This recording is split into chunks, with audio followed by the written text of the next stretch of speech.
What is going on, guys? This is Miasin. This morning, I actually uploaded a Xiangjian deck profile, and a lot of people asked me why I wasn't playing Ecclesia, the Virtuous in white. So today I'm actually going to kind of give you a card review on Ecclesia. Well, not the other Ecclesia, the one that searches punishment and Fleur de Lis. No, not that one. But the newer Ecclesia, which is an interesting card. It's probably the best way to put it. I'm going to tell you all the pros and cons so you understand why I didn't choose to main deck the card. Didn't play the card because it wasn't out yet since I recorded in advance. Shockingly enough, my videos were not recorded in advance. I actually could have played the card if I wanted to, although I actually would have had to wait maybe a few hours just to make sure that the card was on EDO Pro, but it was revealed a while back. But yeah, before we start into this video, make sure you like and subscribe. Really motivates me a lot to keep making videos like these, and let's jump right into it. Alright, so Ecclesia the Virtuous in white. Well, first of all, what is the card? It's a level 4 light spellcaster tuner effect monster with 1500 attack and 1500 defense. Absolutely everything about it is quite similar to the original Ecclesia, except that it's a tuner monster, and also it is not a Dogmatica monster. But what kind of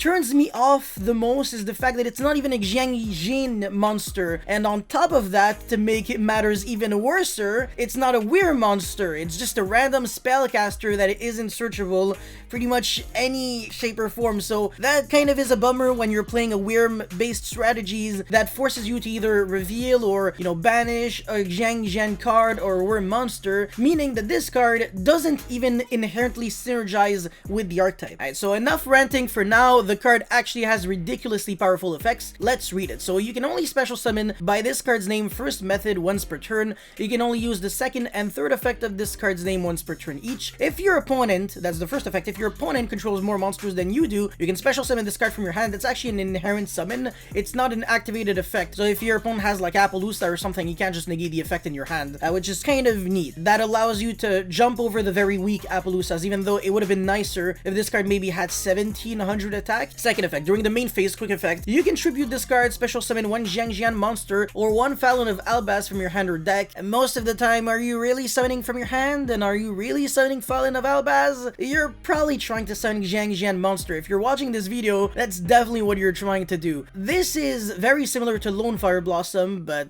there's also another card that's very similar. It's the Generator level 4. But yeah, during the end phase, if a fusion monster is sent to your graveyard this turn, you can add this card from your graveyard to your hand. This is really cool, very, very interesting, but practically speaking, in Xiangjian, how are you triggering this? You're pretty much locked under sometimes synchros and wyrms. How are you really making fusions? Are you really trying to splash Nadir Servant in your deck? I mean, you technically could. It's just not the greatest synergy. Yeah, sure, like you'd have to like draw the card and then reveal. It's just a lot of effort for something that, I don't know, isn't really that broke. I mean, it's very good. It's very, very good. Being able to recur back a Lone Flyer Blossom has never been bad in Yu-Gi-Oh! When I read this card, I'm like, everything about it is good, very good, but unfortunately not good enough to convince me that playing this is the correct way to go in Xiangjian. So try to think about it. You're going first. You're drawing Ecclesia with a bunch of other Xiangjian cards. Ecclesia just ends up being another normal summon because you can't really use the first effect in order to special summon it since your opponent obviously doesn't control more monsters than you do. Obviously, you're going first unless your opponent gammas you, but that's like, okay, yeah, now we're talking about like the very niche exceptions, but yeah, you shouldn't really justify playing a card because, oh, well, if you get gammaed, this card's really good. Yeah, bro, Bernard, leave me alone, okay? But yeah, this card, it loses to Ash for no reason. You could argue that you could play your own Gamma in order to counter it, but are we really going to only use Gamma arguments here? Yeah, I mean, it's just another normal summon. I don't even know what else to say if you're going first, and you're always trying to go first. So if you win your dice rolls, well, in theory, you have at least a 50% chance of going first, and I said at least a 50% chance because there are a lot of going second decks in Yu-Gi-Oh! In general, like Brandish, for example. It is a going second deck even when it wins the dice roll. So in theory, when you deck build, you should kind of assume that you should be going first maybe 60% of the time. Because of garbage RNG, this ends up not being the case and you end up going first like 30% of the time, and then people FTK you and then, okay, I have like Vietnam War flashbacks now. So the Lone Fire Blossom effect is ridiculously good when you're going second, and that's the reason why I actually think that side decking maybe 3 copies of this card is actually really good. I really recommend it because it applies more pressure on your opponent. You just have another monster, and the cool thing about it is that if you go normal summon a monster and then like the effect is negated or whatever, it's still a tuner monster, so you can actually make a level 8 synchro with it without having to always rely on successfully getting your tokens. And of course, for the third effect, I just don't really see a consistent way of triggering it. I think if it actually said a fusion or a synchro monster is sent to the graveyard this turn, I actually would have considered it even more, maybe in the main deck, but don't worry, because I actually think that the perfect location for this card anywhere in your deck is in the side deck. When you know for a fact that you're going second,